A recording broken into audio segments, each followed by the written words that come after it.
Here's the question. Gabe Newell famously said that piracy is a service problem. Would you agree that Switch emulation is a great example of that? There's no great mystery why people want to play big games like Tears of the Kingdom on PC.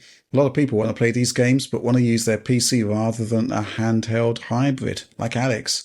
Many people reduce piracy to just being about people not wanting to pay for games, but I would suggest that a great number of those who use Yuzu to play Tears of the Kingdom would have happily bought a Steam version had one existed. Consoles will always be hacked, as recent PS5 exploits demonstrate, and emulators aren't going away.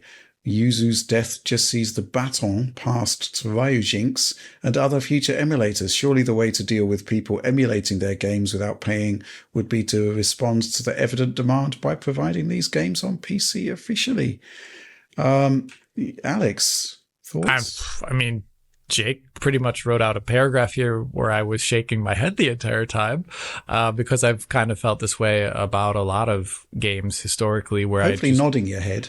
In agreement. Yeah, in agreement. Yeah, sorry. I wasn't shaking it like this. Sorry. I was nodding in agreement. Okay. And here, in this case, like historically, I can just think of a lot of games where I just go, do I want to play this game at 30 FPS? Like with a controller? Where I'm like, oh, I don't really want to. And I'll just end up not playing the game usually. So there's an entire catalog of like Wii games I'll never play. I just don't like the Wii pointer and like that little controller. People love like those Galaxy games, those Mario Galaxy games. I was playing it, I was just like, oh man, I don't like the way this feels. And even though I could see the quality of the game ahead, in front of me, I just didn't like the interface that much. So I get that feeling, especially regards into fidelity, frame rate, and input device. I would say for things like the most recent Switch is a really good example of why that is the way it is. I think a lot of these people that can spend the time to download these emulators are enthusiasts enough to buy a game. It's just they don't have it. But I wouldn't say that it covers all cases. There's enough cases of well, not in the emulator scene, but I guess to a certain degree with like modern releases that are cracked that don't have de novo. Sometimes it's a different case altogether, but modern emulation, I do feel like is just, at least nowadays, it's a lot about just, we want to experience this on the platform of choice. That's the way I feel about it. Yeah. Mm-hmm. John, tricky question. I mean, in the case of most publishers, yes. In the case of Nintendo, no. Like they have no reason to do this because like they are the most profitable they've ever been in their entire existence with the Switch. So like, yeah, there's people pirating some of their games, but it sure hasn't affected their bottom line in any negative way. So I can see why they don't really have a good reason to do this. And I just don't think that they ever will. Like, I think Nintendo is their hardware. They are the one that has chosen to stick to the very traditional model. And unless something really, really, like they would have to essentially fail like 3 generations in a row, I feel, for them to actually change their strategy in any significant way. And they're sitting on a lot of money. Their war chest is huge. I would love to see these on PC officially. That'd be awesome. I just don't think that they ever will. I don't think they have any incentive to do so. And they're just going to continue to fight these little skirmishes here and there to try to curtail it. But like, they're aware people are pirating their games, but I don't think they're going to ever look at that and be like, well, if we just brought it to PC, that wouldn't happen. Cause you know what I mean? Like, I don't see that they have any reason to change right now. That is the reality. That is the commercial reality right now. But I'm just wondering what would happen if Nintendo had another generation that was similar to Wii U, where they weren't doing particularly well, and yet they have made all of these colossal investments. I think like I said, I think it would take 2 or 3 of those for them to change course, because they have the money to withstand that. Like, they were able to get through that just fine, and that's how they've always operated, because they have such a huge war chest, right? But if they had like 3 Wii U's in a row, then I feel like maybe even 2. I feel like they would have to make some dramatic strategy changes, in which case maybe you see that start to happen. But I feel like they would sooner. I think what we'd see first, if it came to it, would be them releasing older Nintendo games on things like a PC, maybe, before they're just putting the hot new stuff out. You know what I mean? Right. Like, I think that's more likely to happen first than anything else. Yeah. I just, man, it really feels like Nintendo is not the right company. They're not set up for PC development. I don't think they have any interest in PC development, and it would take something like that catastrophic multi-gen failure for them to even consider doing it, I'd imagine. I mean, they drug their feet getting into mobile stuff already, and then they barely stayed around for it. And they've pretty much already divested themselves of mobile games, in light of the Switch's success. So like they just, and personally, for me personally, I do kind of have an appreciation for Nintendo just playing it old school, because they're like the only ones still doing it that way. They're the only ones that have kind of kept traditional console gaming alive. And I feel like as long as you can, for those that are like, well, that sucks because we just want to play on PC, there are at least still options to do that, right? Like even if it's not legal, there are the options to do it realistically, and Nintendo's still making money hand over fist. So yeah, but those options will dry up when you move to Switch 2. Yeah, but take some time. It'll come back though. It'll come back. And I think expect it. Yeah.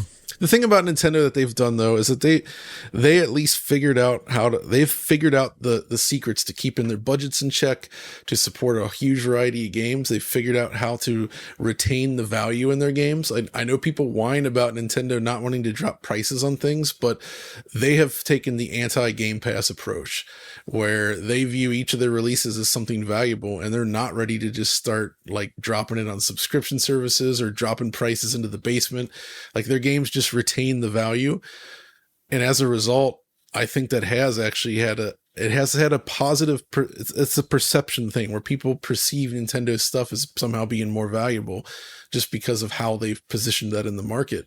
Whereas even myself, if I'm looking at new games coming out to buy physically or even digitally, I'd sooner pick Nintendo over any other publisher, because like the latest Ubisoft's game is going to be like $20 in a few months. That always happens without question. They're going to be very cheap very soon. That does not happen with Nintendo games. They might go on sale 3 years later and it'll drop to like $40 for a week. That's just kind of what we've gotten to deal with. And that's interesting just in terms of like it retains the value of video games in a way, rather than turning it into like subscription fodder or like bargain bin stuff. I don't know. Like I see both sides of the point. I just think it's interesting that Nintendo's strategy is basically that. Yeah, the Nintendo strategy is Nintendo. They don't really obviously care about PC. Though weirdly, in that discourse around the Paper Mario 4K thing that was disclosed, there seemed to be somebody suggested that it's possible to compile Switch games for Windows. I don't know whether that's true or not. Maybe we should talk to some developers about that. But it might explain why sometimes we see games appearing in trailer assets that are clearly not running on Switch. Right. We've seen that a couple times. Yeah. The Bayonetta 3 is probably the most celebrated example, right? And I guess there's still a bit of lingering doubts possibly about some of the Tears of the Kingdom assets.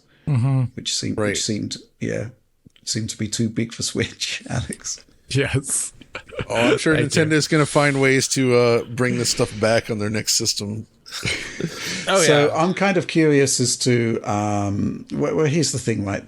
Yes, Nintendo systems are always going to be like a generation behind a current generation console if they're looking to maintain the hybrid model, which I think they are at this point, which obviously means that those games are going to look and play brilliantly if they're on any sort of modern PC. It just happens, right? That's why quite a lot of them seem to work out quite nicely on Steam Deck via the existing emulators. True. It's a market for sure. The question is, will they ever do it? Questionable. And if they do it, how do they do it without sort of compromising the quote unquote Miyamoto magic? Because it is, the Nintendo experience isn't just the games, is it? Weirdly enough. No. Yeah. There's more to it. Plus, by them staying behind a generation, that's also been kind of useful in terms of not only keeping budgets in check, but also like when you look at the forever games we mentioned earlier, like the Fortnites and the Robloxes, well, especially Roblox and Minecraft, like the younger generations are used to low fidelity visuals already. So like it starts to beg the question, is it even worth targeting the highest end? Nintendo doesn't think so, and they aren't. And they just know how to make artistically pleasing looking games that run well. And I think that's what matters the most. Counter to that, though, is the fact that, you know, going back through all of the Nintendo generations, when you look at those games running on PC under emulation, they do seem to take on another life simply because of the quality of the assets. And when you do see them running at higher frame rates, at higher resolutions, you do kind of just wonder, what if? I like that. They just look so good. Especially Wii U and above, where a lot of those were made with the HD intent in mind already, like 720p, but they just lacked good anti-aliasing and texture filtering and all these other things, or frame rate in the Wii U case. I still kind of preferred playing GameCube stuff natively on a real GameCube, though. It just looks right on the monitor it was intended for. Because that's at the point where when you blow it up to high res, a lot of elements stick out as being not great, like background stuff, some of the HUD stuff, all the 2D stuff. Like, it just ends up looking bad because it's not meant to be viewed in high res. And I really, also with N64 emulation, like I looked at that PC thing you checked out, Alex, and my favorite setting there was to do the downsampling, where you essentially get N64 like resolution, but you get cleaner edges still, and it just runs smoother. I think that looks best. For a GameCube game, I'd probably run it downsampled if the emulator allowed it, because I agree with John. That's the way. I mean, I wouldn't want to run it at native res just because of aliasing, but I would want to run it downsampled, so that you can get, like, for example, like the original Resident Evil remaster, right? Like, or the remake, sorry. Like, that's a game where if you have the mismatched elements, it just falls apart visually. Yeah.